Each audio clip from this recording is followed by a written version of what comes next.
Hello, this video is going to be about the kinds of academic texts that students on a history course or a humanities course might encounter. One of the challenges I think about academia in the 21st century is that we encounter lots of different types of text which can seem like they are presented in a very similar way, but actually which come from different genre backgrounds and have different conventions about how they communicate ideas.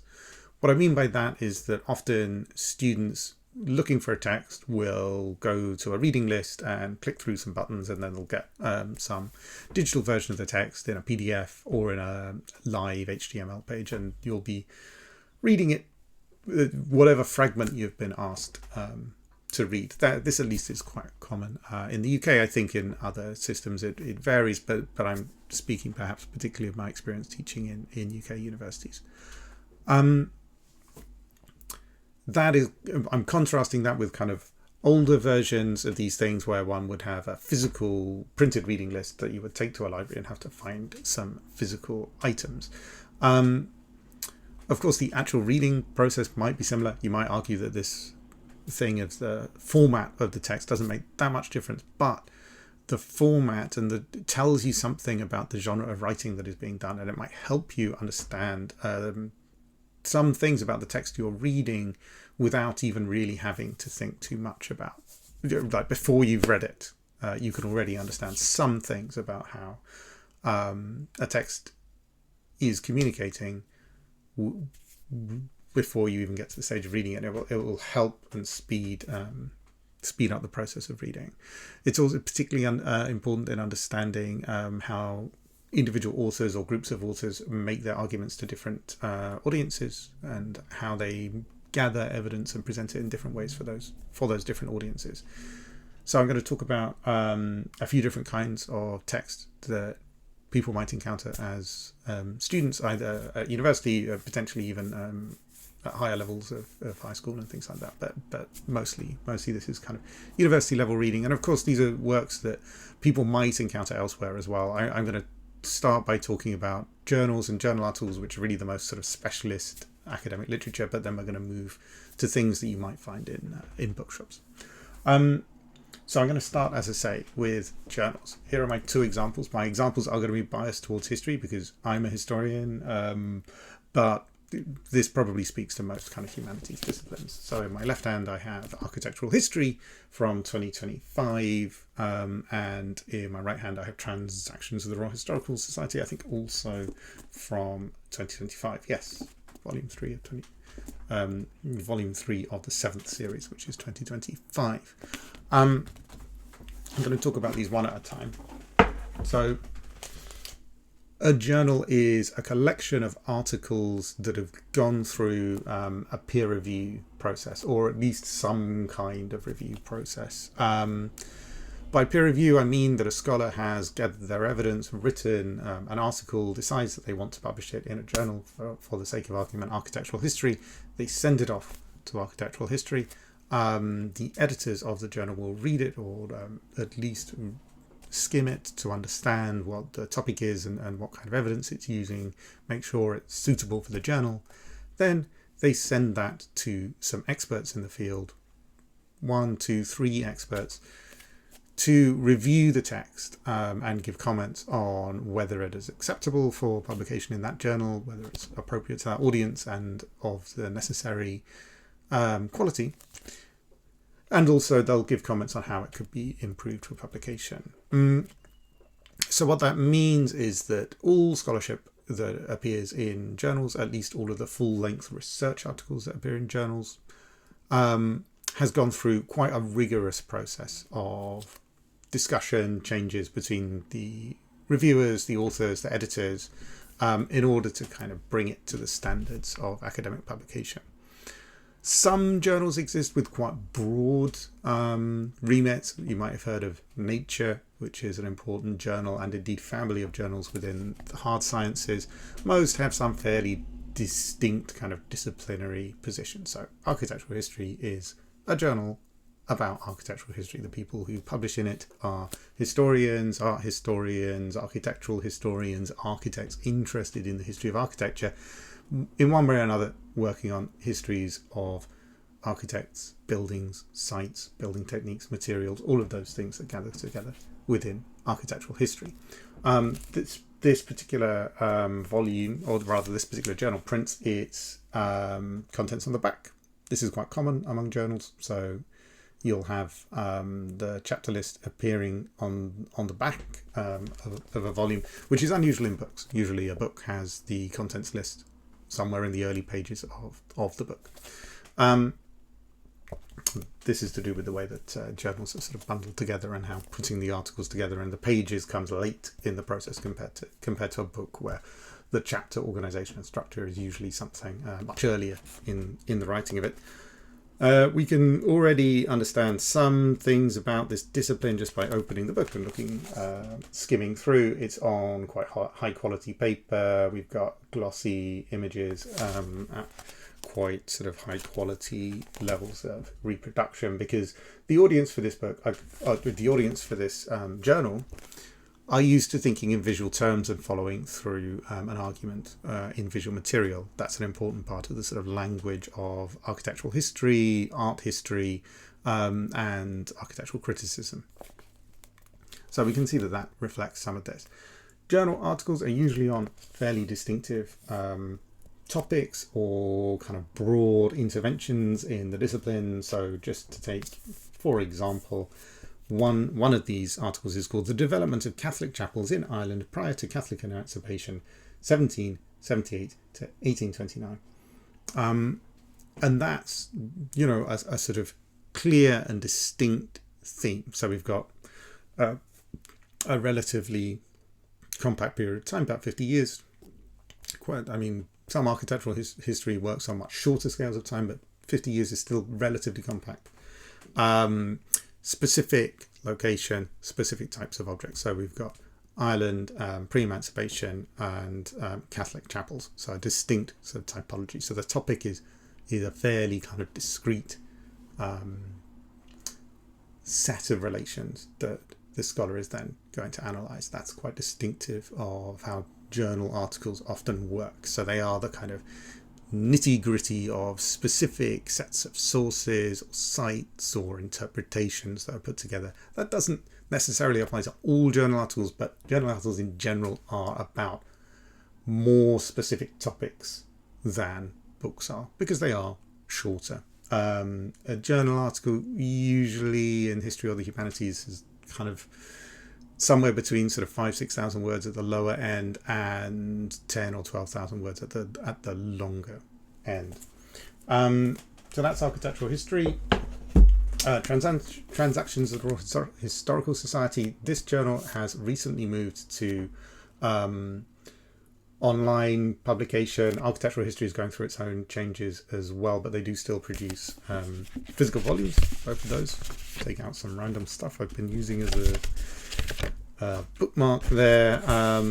Transactions does use a more sort of book style contents page, although you'll notice that it is right after the cover of the book, which is again unusual. It's unusual to open a book that is published as a book and find printing on the inside of the cover and on the immediate first page. Again, specific topics, sometimes kind of defined including years, and sometimes slightly less specifically. So we have one article here called An Indian Jewish Commandant and a Muslim Begum. So that's kind of almost a more sort of storytelling type of title. We're not given a date for that, so it's not a list of kind of themes and topics, but it's some kind of narrative hook to bring us in. We're going to be thinking presumably about religious communities relating in India through some specific individuals. I've not read that article, so I don't know if that is what it's about, but I think we can infer that that's what it's about.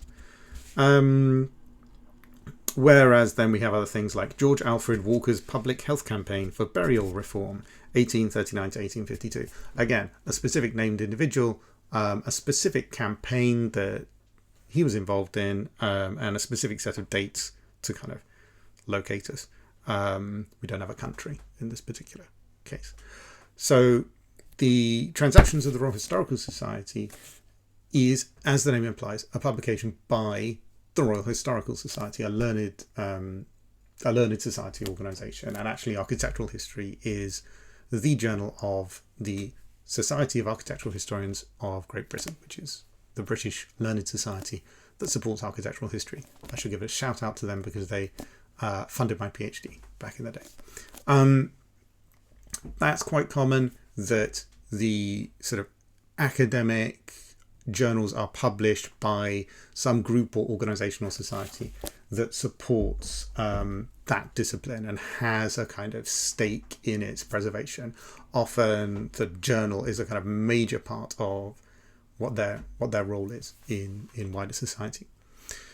We should make a distinction, when I say that the societies publish them, we should make a distinction between sort of the academic community taking responsibility for peer review and editorial and things like that, and then the literal physical publication and distribution of the book, distribution of the volumes, sorry.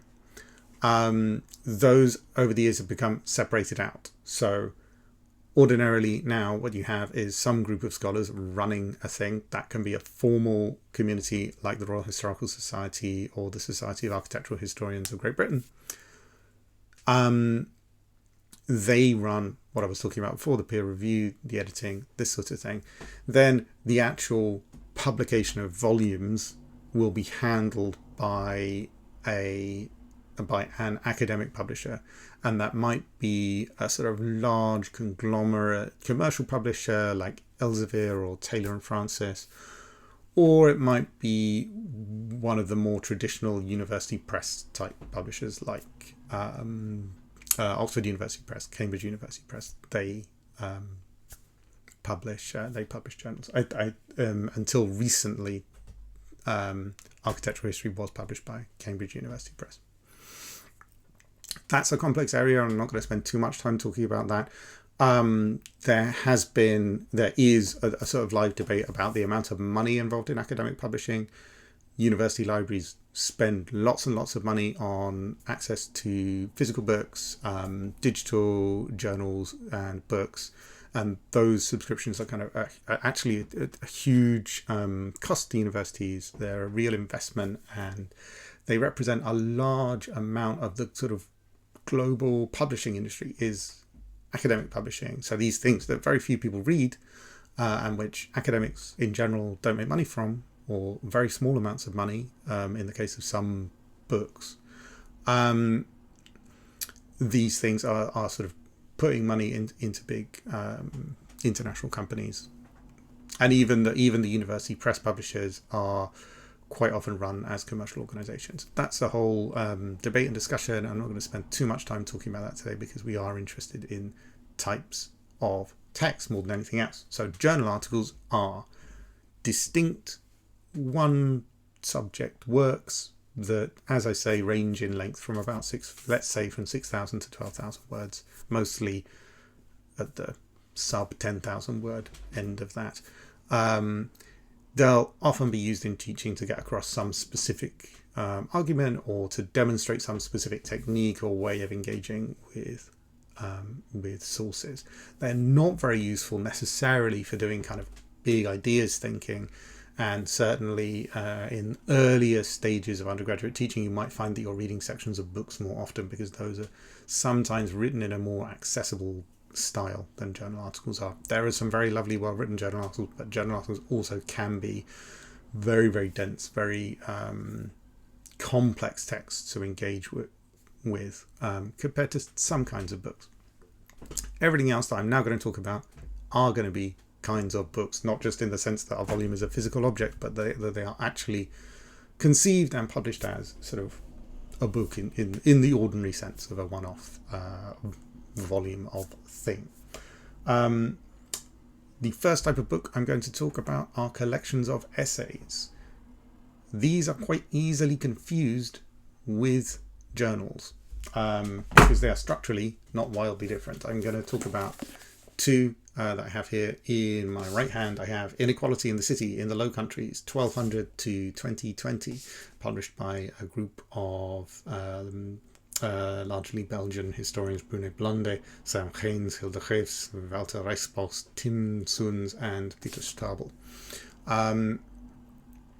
That does exactly what it says on the tin. It's a social history. It's interested in inequality and the city.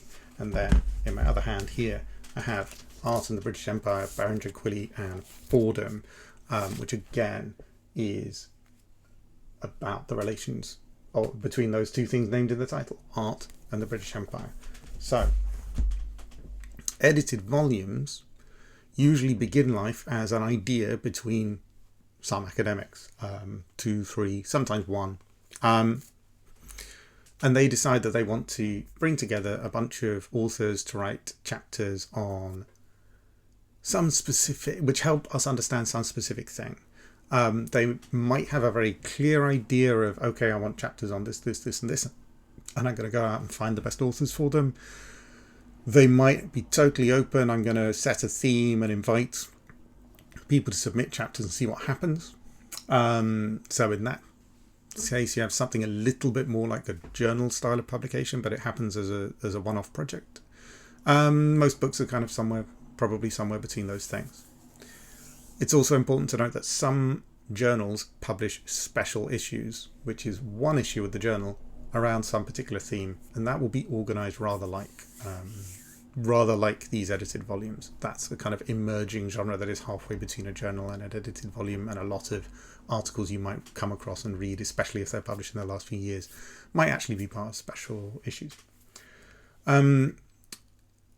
Just to be very broad about this, edited volumes have often been seen as less significant publications than journal articles or monographs. I'm going to talk in a moment about what a monograph is.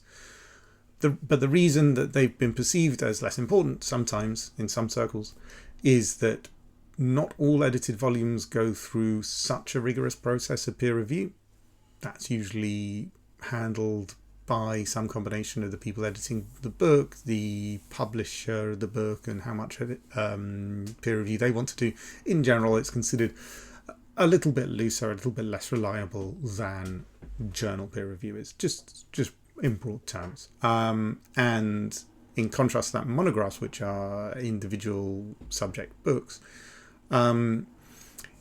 might have a more reliable form of peer review. They might not, but in order to get to the point of publishing an entire book on something, there's more prestige attached to that. There's more time and rigor that tends to go into the construction of those works. But just to talk a little bit more about how these two volumes might be working. Again, one is coming from an art historical, largely kind of background. So again, I open the book and there are large pictures and images. The paper is high quality. This is sort of one kind of way of presenting scholarly arguments, especially those relating to visual histories and the histories of materiality and artistic production. Social history tends to be much more concerned with graphs. I did not plan that. I just opened it and there was a graph there. Well, not a sort of table. That is of deaths versus confiscations. And similarly, there we've got a page of maps and tables, and these are the kind of spatial and data-driven things that a social historian might be interested in thinking about. I should say that Inequality in the City features a really wonderful chapter title, which I'm going to look up so that I don't get it wrong. Get Rich and Try Dying, Cloth Production and Social Inequality in Town and Countryside, 16th Century. Very good title there by Jim van der Meulen. So, edited volumes are really interesting moments for academic communities to sort of come together and write about something particular. They usually do contribute something quite valuable to kind of an ongoing or emerging set of academic discussions. The individual chapters, as I say, sometimes are taken a bit less seriously than journal articles are. There's all kinds of snobbery attached to that, and I don't think you should generalize it too much. But you should be aware that chapters might be responding to a kind of quite specific set of interests that the volume had. So if you are reading a text that seems like it comes from a volume, then you should try and get some sense of what that volume was trying to do. They usually have pretty accessible introductions that try to tell you, okay, in this book we're doing this, this and this, and the chapters relate to each other in this way, and that can help you reflect on what that chapter might mean. Whereas a journal article, in theory anyway, is a kind of standalone contribution. So it's useful if you come across a journal article to think about the journal that it's in. For example, I've published an article that is about images of the first Aswan Dam, which was built in the very early years of the 20th century. So that's an article about photographs. It appears in a journal called Environmental History. So it's quite a visually based article, but it's not being targeted at art historians or historians of photography necessarily, although of course those audiences might also be interested in it. I, in preparing that, decided that I really wanted to speak to environmental historians, and the peer reviews that I received were therefore largely from people interested in environmental history, and so it gets shaped towards that particular audience. So that's one way of thinking about how these processes shape the kinds of text you read, is that different audiences bring slightly different interests and methods into play when they're reading a text. And that means that a text that has gone through peer review in one place might be a bit different from texts that go through peer review in another place, even if an article might potentially appear in a few different ones. So what I've been talking about so far are articles in journals, chapters in edited volumes, and now I'm going to move on to the kind of bread and butter of historical scholarship, and the same in many humanities disciplines, which is the academic monograph. The monograph really is in some ways why I'm making this video, because I know that as a history student many years ago now, it took me a long time to understand what the difference was between a monograph and just a book. Every time I saw it, I was too shy to ask things like this when I was a student, and every time I came across the word monograph, which I did sometimes, I knew the book that it was referring to, and I couldn't work out why it was called a monograph and not a book. I'm not going to talk as if I went to university before the internet, but the internet was less useful for this kind of thing when I was first a student. At least I never came across anything that really helped me understand it until many years later when I was a postgraduate student. So I'm going to just briefly kind of mention two here. They're unrelated themes, because here we begin to see my specialist interests coming in.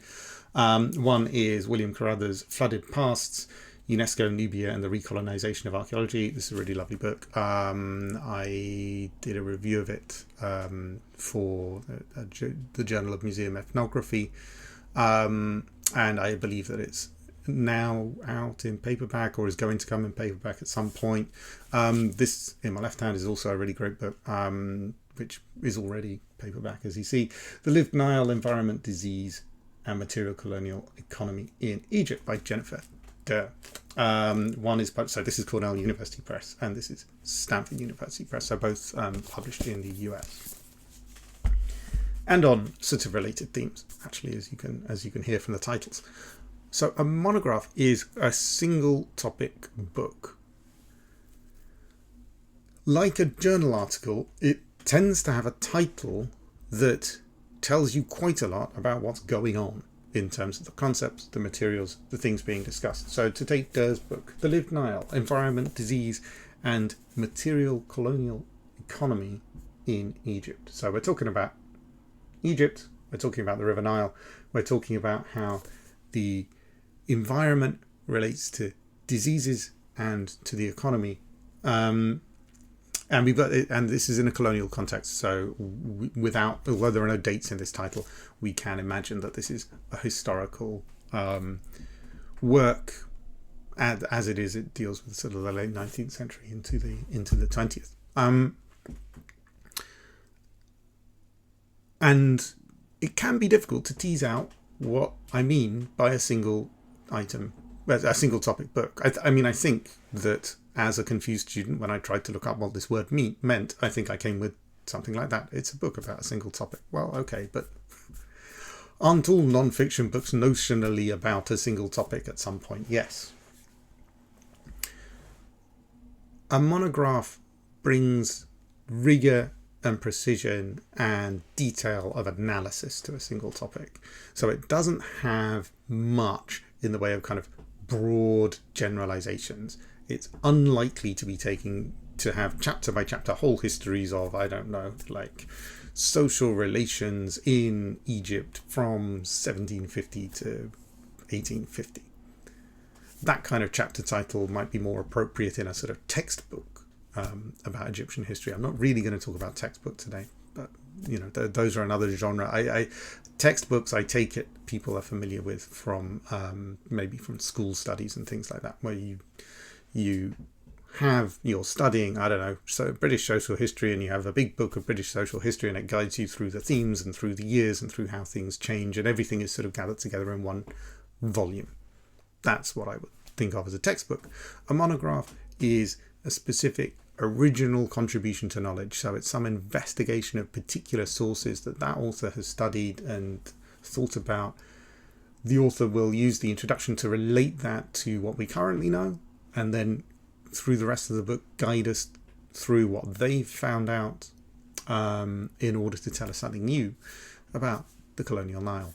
In that case, there's going to be more about the Nile in one of the other books I'm going to mention. So just to do the same with the other, so with Carruthers' book, Flooded Past, you see having that kind of catchy title, colon, and then the subtitle as the information is also quite common. So Flooded Past, UNESCO, which is the UN organization that deals with kind of heritage. UNESCO Nubia, which is a region on the borders of kind of Egypt and Sudan, as well as a sort of cultural identity as well. UNESCO Nubia and the Recolonization of Archaeology. So whereas the Lived Nile is about the sort of economics and colonization of Egypt and how those relate to the environment, this is about archaeology and its history and how it relates to various other questions to do with space, place, identity, Nubia. It does relate also to histories of colonialism, history of decolonialism, and the way that colonial thinking becomes kind of institutionalized and preserved in later, supposedly post-colonial organizations. But it has this sort of in the title, it is basically, in the end, it is a book about archaeology in that setting, in a way that Derr's book is not about archaeology, even though archaeology does crop up in Derr's book, and some of the things that Derr discusses do crop up in Carruthers' book. So a monograph is a specific type of publication that is really designed for other scholars, which means everybody from researchers in the field, researchers in related fields, students reading about these particular topics. So quite often, if you're an undergraduate student, you might encounter monographs as recommendations within particular courses, especially when you get to your later years, or if you're investigating further readings for your own essays and things like that. You might be moved towards monographs because they are really substantial works and contributions, and they will have a sort of thorough sense of where they sit within the academic literature. They'll have extensive footnotes, they'll deal with primary sources, they'll do all the things that you're going to be encouraged to do if you write dissertations or undergraduate theses, or whatever the terminology is in your institutions. Those sorts of slightly larger research project things might involve you reading monographs. You might occasionally also read them during seminar-based courses or selections from them, but often what you'll find is that monographs are kind of mentioned as additional reading because they go very deep into a subject, or you might read a small selection from a monograph in relation to some articles or some chapters. I mean, that really varies, so I don't want to generalize too much. You might also do seminar courses where you encounter lots of different monographs. It really depends on what type of topic you're studying and you're dealing with. But those three things, the journal article, the chapter, and the monograph, are the three sort of central products or academic or genres of academic text that you might spend time reading. And they're academic texts in the sense that they are primarily intended for other scholars. I'm using that word because it includes everyone from students to researchers, so I prefer to use that language, but other researchers we can also say.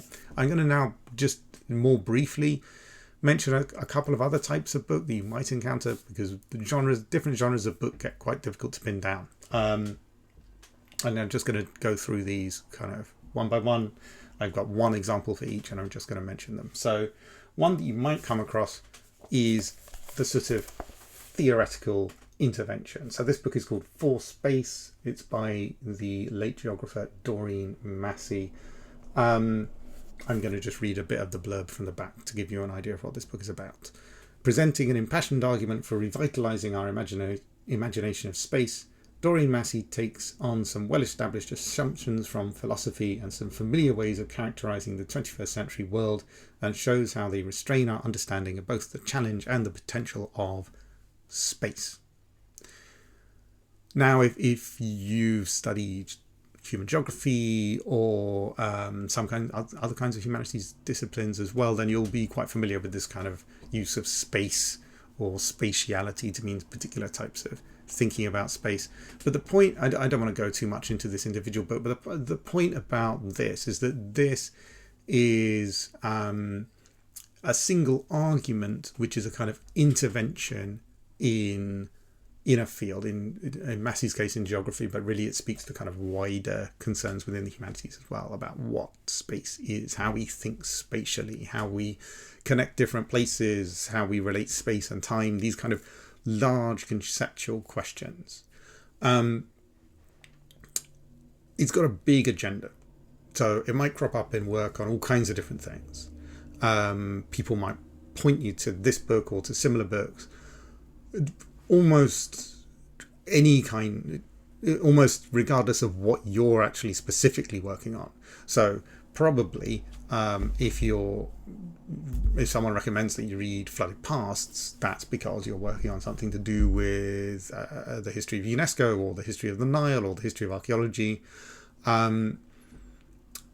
It has a fairly sort of narrow remit, whereas this book and books like it have this sort of broader agenda. Some books are not really written to have that broad agenda. They acquire it. So, if we think of really important thinkers who people cite a lot, people like Michel Foucault, then his book about prisons, discipline and punish, is that a big idea book, or is it a specific study? That's kind of debatable. It is widely read and widely kind of cited across social sciences and humanities thinking, so it has a very huge place in our intellectual imaginations that goes beyond its specific topic. Nonetheless, I do think it's worth thinking of the sort of big idea intervention book as its own kind of thing. When someone goes, okay, now I'm going to slap down this big idea on the table and people can take it or not.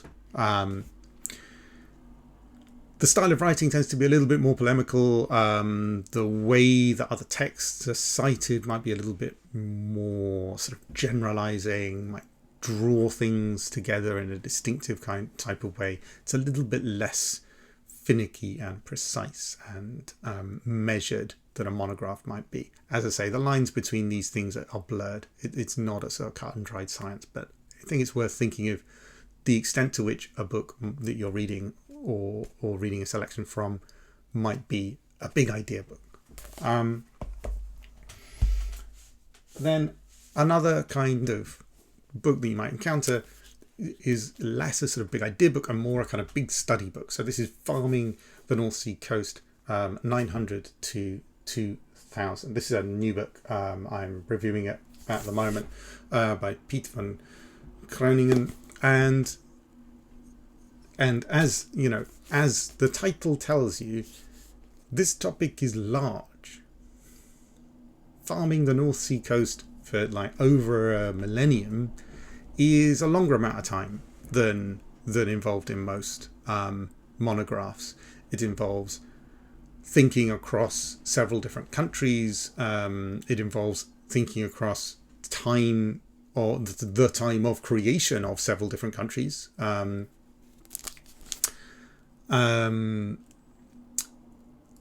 just thinking now about the fact that this is called Farming the North Sea Coast, and it doesn't call itself a book about the southern North Sea. It is actually a book about the southern North Sea. So this is about the coasts of England, Belgium, a little bit of northern France maybe, the Netherlands, northwestern Germany, the southern coast of Denmark, covering this huge span of time, drawing very extensively on other scholars and what they have argued, and bringing together their work to make a kind of new long frame history of that region.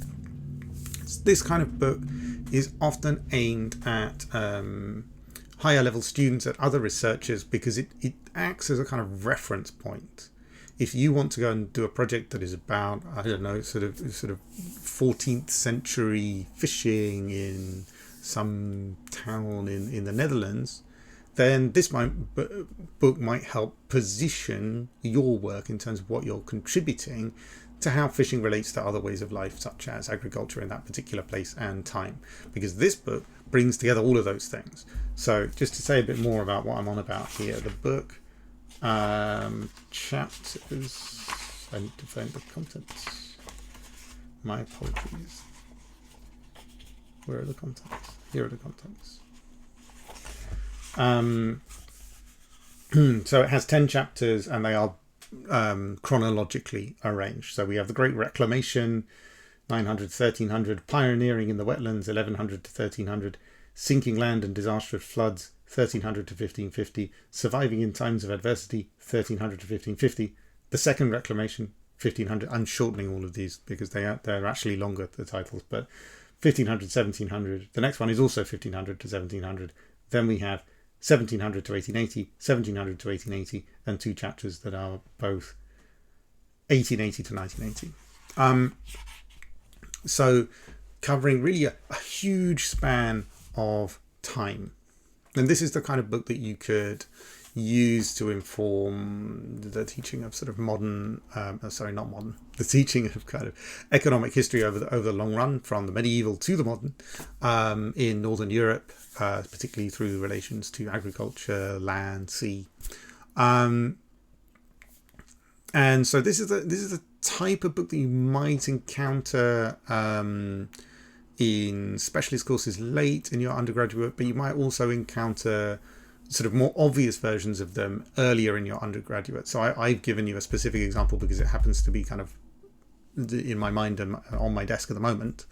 But if you're dealing with books that are called things like The Crisis of the Monarchies in Europe, 1500 to 1750 or whatever, that's a kind of half-remembered version of a book that I used as a student. That title isn't right, but Crisis of the Monarchies was the thing. Then that will cover these things in such a way that you'll be able to think, oh, I'm interested in some particular topic or some particular place or some particular time, and go to the chapter or the section that is about that. These books it's very important to use books like this through the index and through the contents page, because really they're not necessarily designed to be kind of read page to page, cover to cover like a novel. The big idea book sometimes benefits from being read to page, cover to cover. But this kind of grand scope where there's lots of detail about what's going on in particular places at particular times, that's something that is going to be something that you dip in and out of and read over many and think about over many years if you're somebody interested in the field. It's not necessarily going to be something that you sit down and read from beginning to end. There's probably another video to be done about reading styles, but I'm going to leave that. Yes, so this I'm calling the kind of broad history book, the chronology of something. Probably it comes through here that I'm a historian because I'm familiar with that kind of broad coverage book. Other humanities disciplines probably have their own equivalent that are covering breadth in some other sense. But it's a type of reference book, I would suggest. And then this is also another book that I'm currently writing a review of, Timothy Mitchell, The Alibi of Capital, How We Broke the Earth to Steal the Future on the Promise of a Better Tomorrow. I did say that the Nile was coming back. The Nile isn't in the title of this, but this is a photograph from the construction of the first Aswan Dam. And Mitchell does spend a fair bit of this book talking about management of the River Nile and its waters, and colonial exploitation of that system, and the attempt to transform it into something else. This is a slightly different version of the Big Idea book in a way. Massey's For Space is addressed to fellow academics.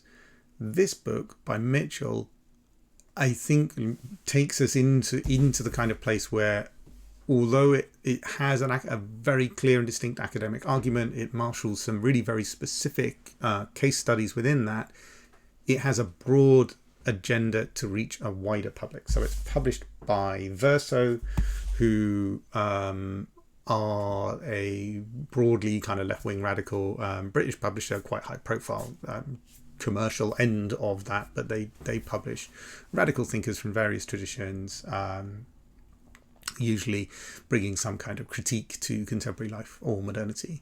I think probably the flavour of how the critique works here is that Mitchell's first chapter, or rather the introduction, is titled Uber Eats, How Capitalism Consumes the Future. And that's really where he positions his analysis as a sort of excavation of how we have come to the place that we are now in terms of ecological crisis and things like that. And he thinks that we have come there by essentially mortgaging our futures, literally. It's a repositioning of the last couple of hundred years of economic history as being a kind of endless creation of imagined futures that one could exploit from in order to control the present. It's a very, very compelling book. As I say, I'm writing reviews of those last two books at the moment. One will be, so Mitchell's book I'm going to be reviewing for urban history, and Farming in the North Sea I'm going to be reviewing for agricultural history, both of which are scholarly journals. So I'm not going to say a whole load about either of those. I think that it's important to understand that the book that ends up on the bookshelves of kind of Waterstones is this book. Whether it's going to be an enormous bestseller or not is a different thing. It's still got footnotes. It's still got scholarly arguments. So it's not necessarily for a kind of casual reader, but it could reach that sense of a wider public and be part of sort of the public discourse and the wider intellectual life of a time and place. All of the ones kind of up to that are various different texts that people might write for fellow academics. So I hope that has been of some use and some interest to people out there. It turned out a bit longer than I anticipated. Let me know if it was useful. Let me know if you have questions. Let me know if you disagree with anything or if I've said something stupid. My name's Sam Grinsell. I am a historian, a researcher, something of a sort of musician and creative as well. And yeah, thanks for watching, and do subscribe and share, and get involved in the comments. Thanks very much. Cheers.